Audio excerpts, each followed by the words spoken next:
Aujourd'hui, c'est un jour très spécial pour les chassidim. C'est le jour du mariage du rabbi de Lubavitch et de la rabbinite en l'année Tav Reish Petet. Le rabbi a dit aux chassidim que le Yud Dalet Kislev, c'est un jour très spécial pour nous. Depuis que le rabbi s'est marié avec la rabbinite, la fille du rabbi précédent, le rabbi Yosef Yitzhak, le rabbi a commencé à seconder le rabbi Yosef Yitzhak dans toutes ses tâches, et c'est d'ailleurs avec cela qu'il va devenir un petit peu plus tard le rabbi. Cela signifie, a dit le rabbi au chassidim, que ce jour est vraiment le début de la connexion, du rapprochement, de l'attachement qu'il y a entre le rabbi et les chassidim. Et cet attachement, le rabbi nous dit, c'est de faire tout ce qui est en notre pouvoir pour apporter la Géoula, pour apporter la délivrance.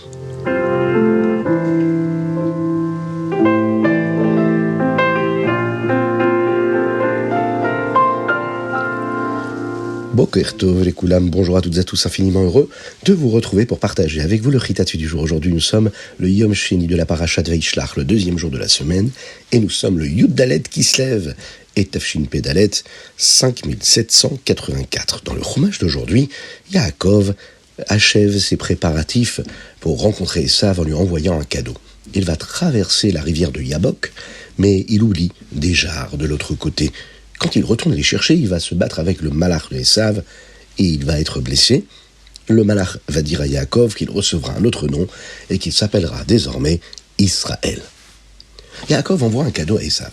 Comme nous l'avons appris dans le Chumash d'hier, Yaakov a 3 façons de se préparer à rencontrer Esav. Il se prépare au cas où Esav voudrait se battre.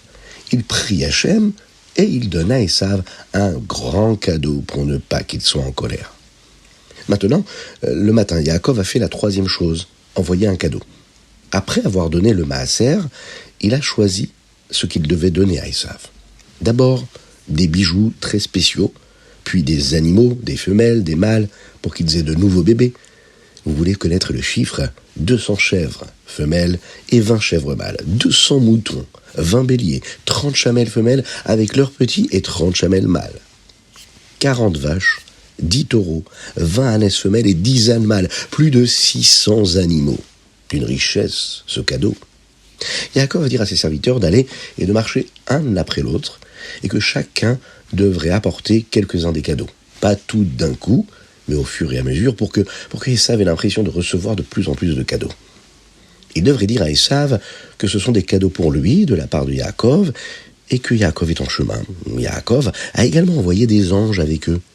Ces anges ont attaqué les serviteurs d'Esav qui, eux, voulaient se battre. Mais ils vont s'arrêter quand les serviteurs ont dit qu'ils travaillaient pour le frère de Yaakov. Yaakov va traverser Nachal Yabok. Et cette nuit-là, Yaakov va prendre ses femmes, ses 11 fils et toutes les filles, et il va traverser la rivière de Yabok. Il va cacher Dina dans une boîte pour qu'Esav ne veuille pas se marier avec elle. Yaakov d'ailleurs a été puni pour cela, car Dina était une tzadékette, et si elle avait épousé Esav, elle l'aurait certainement aidé à faire teshuva. Là, Yaakov va se battre avec un malach, avec un ange. Il va emmener tout le monde de l'autre côté de la rivière, puis apporter toutes leurs affaires. Ensuite, il retourne chercher quelques petites choses qui avaient été laissées par erreur, ce qu'on appelle en hébreu des pachim ketanim. Quand il était tout seul de l'autre côté de Yabok, le malach, lui, qui s'occupe d'Esav, a fait semblant d'être une personne et s'est battu avec Yaakov jusqu'au matin. À un moment, le malach a vu qu'il ne pouvait pas gagner. Il a touché la hanche de Yaakov, qui, elle, s'est déplacée. Ensuite, le malach a demandé à Yaakov de le laisser partir pour qu'il puisse aller faire des louanges à Dieu, remercier Akadosh Baruch Hu, ce qu'il était autorisé à faire une seule fois par jour. Mais Yaakov a dit qu'il ne le laisserait pas partir tout de suite. Il voulait d'abord que l'ange lui donne une bracha, une bénédiction, selon laquelle il mérite vraiment les bénédictions que Yitzhak lui a données. Et Yaakov, à ce moment-là, va recevoir un nouveau nom. Le malach a demandé « Quel est ton nom ?» Yaakov a répondu « Mon nom, Yaakov. » À ce moment-là, l'ange va dire « Bientôt Hachem te donnera un autre nom. Ton nom ne sera pas seulement Yaakov, tu seras appelé Israël. » Ce qui signifie une personne importante et aussi une personne qui a lutté avec Hachem. Parce que tu as combattu avec moi, qui suis un malach de Dieu, mais aussi avec Esav et Lavan, et tu as gagné ce qui t'appartient. Ce nouveau nom montre que tu mérites les bénédictions. Quand Hachem te donnera ce nom, eh bien je te donnerai une bracha. Yaakov a demandé le nom du malach, mais le malach a dit que son nom change en fonction de sa mission. Yaakov voulait obtenir la bracha de ce malach tout de suite, avant de rencontrer Esav. Et il ne voulait pas attendre qu'il obtienne son nouveau nom. Alors l'ange a dit à Yaakov, « Je te bénis ». Il l'a béni, et ensuite, Yaakov l'a laissé partir.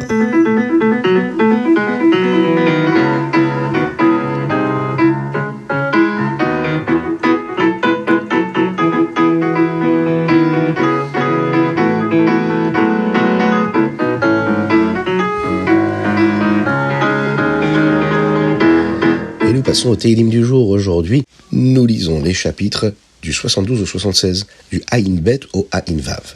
Dans les Télim, David Ameler dit à Akadosh Baruch Hu, Be'emot ha'iti imach. Je me comporte comme une bête, comme un animal avec toi. Cela semble être très étrange. Que veut dire David Ameler ? Parfois, les gens s'inquiètent. Aurais-je assez à manger ? Est-ce que j'ai assez d'argent pour acheter tout ce dont j'ai besoin ? Peut-être que quelqu'un essayera de me prendre Chas v'shalom ma parnassa, mon gagne-pain, ou des choses qui m'appartiennent. C'est ce que David Ameler voulait dire. Je ne crains rien de tout cela. Je fais simplement tout ce que tu me demandes, Hachem. Je ne m'inquiète de rien. C'est exactement comme un animal. En effet, l'animal ne craint jamais que quelqu'un lui prenne quelque chose. Il compte sur son propriétaire pour prendre soin de lui. Eh bien, c'est la même chose que ressent David Ameler envers Hachem. Le rabbi a dit une fois dans un Farbrengen qu'un chassid doit se sentir comme une chèvre. La seule chose qu'une chèvre doit craindre, c'est de donner du lait. C'est son travail. Tout ce dont elle a besoin, comme la nourriture, l'eau, un endroit où dormir, relève de la responsabilité de son propriétaire. Elle n'a pas du tout besoin d'y penser. Il en va de même pour un chassid. Nous devons simplement faire notre mission, notre shlichut. Et Hachem veillera à ce que nous ayons tout ce dont nous avons besoin pour faire de notre mieux notre mission, pour accomplir ce qu'Hachem attend de nous.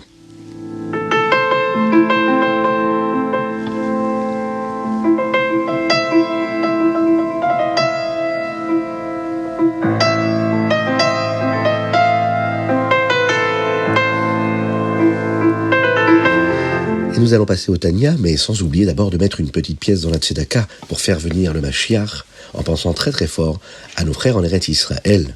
Qu'Akadosh Baruch Hu leur envoie une belle refoua shenema, qui leur envoie toutes les brachot et qui nous envoie le Mashiach très rapidement. Dans le Tanya, nous parlons des mitzvot. Vous savez que chaque mitzvah que nous faisons apporte une énergie vitale de Dieu dans le monde. À l'époque du Beth Amikdash, nous apportions des korbanot. Eh bien, il y a une vitalité, une énergie divine, très spéciale, qui entre dans le monde lorsqu'on apporte un korban. Eh bien, si de nos jours nous faisons une mitzvah, comme par exemple le loulav, le hétrog, ou nous mettons les téphilines, ou bien nous allumons les bougies de Shabbat, eh bien tout ça, toutes ces mitzvot-là, ça apporte les énergies vitales de Dieu dans le monde, afin que le monde puisse exister, comme les korbanot à l'époque du Beth Amikdash. Mais que se passe-t-il si nous ne faisons pas la mitzvah correctement ? Par exemple, si nous mettons les téphilines sur la mauvaise main, ou bien, chas v'shalom, si on allume les bougies de Shabbat, mais à un moment qui est inapproprié, est-ce que c'est une bonne mitzvah ? Eh bien non. Et comme ce ne sont pas des mitzvot qui sont accomplis comme il faut, eh bien elles ne vont pas apporter de vitalité et d'énergie de Dieu ici-bas sur terre. Cela signifie que la chayut qu'Akadosh Baruch Hu, que Dieu donne au monde, dépend du fait que les détails de la Torah soient faits correctement. Tout doit être fait comme il faut. Quand David Ameler traversait des moments difficiles, il pensait à quel point la Torah était si spéciale, et ça lui apportait beaucoup de joie.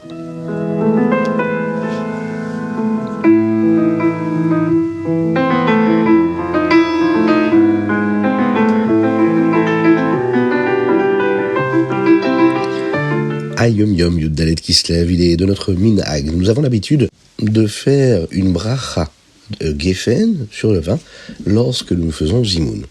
Et même s'il n'y a pas de minyan, nous apprenons également comment faire cela. Le Rabbi Rachab, le Rabbi Shalom Dovber, a dit une fois dans une sikha qu'il existe différents noms que nous pouvons donner à un juif en fonction de son avodat Hashem, de son service de Dieu. Le tzaddik, par exemple, c'est quelqu'un d'extraordinaire qui accomplit Torah et Mitzvot d'une façon exceptionnelle. Ensuite, il y a ce que nous appelons le yachar.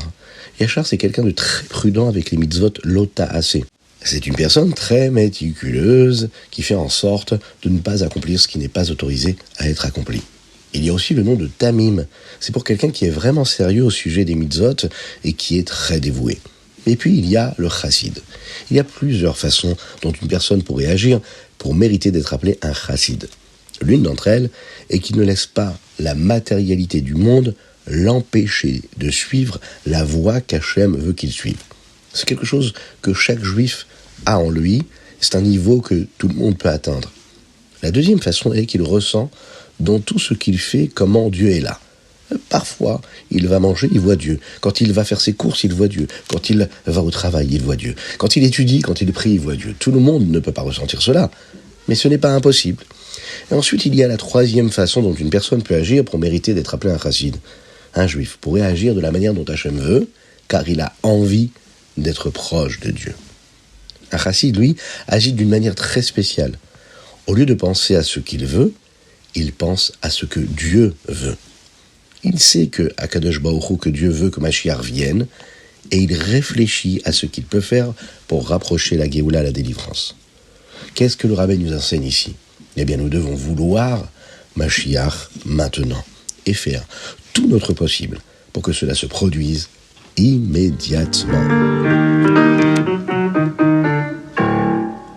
Dans le Rambam, Ilchot, Sha'ar, Avot, Atuma. Dans le Rambam d'aujourd'hui, nous en apprenons davantage sur ce qui apporte l'impureté. Dans le chapitre Vav 6, ce Pérec nous enseigne comment la Avodah Zara est un Av Atuma et peut rendre d'autres choses impures. Dans le Pérec Zayin, nous apprenons comment la nourriture et les boissons impures rendent aussi les choses qu'elles touchent impures. Le Rambam, dans le Péricret, explique comment les mains sont impures et que nous devons les rendre pures avant de manger un korban. Si une personne n'a pas rendu ses mains pures au préalable en les lavant et en les trempant dans un mikvé, par exemple, elle rend la nourriture qu'elle a touchée impure, et quelqu'un qui mange la nourriture peut également devenir impur.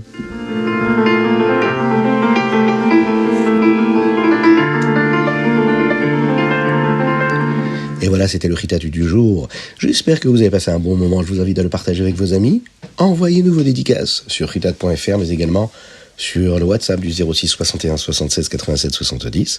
Je vous souhaite une excellente journée. Que Dieu vous bénisse et qu'il vous protège. Qu'il vous inonde de bonté, de grâce, de miséricorde, de bénédiction totale dans tous les domaines matériels et spirituels. Qui nous envoie le Mashiach Tzidkenu très rapidement. À bientôt.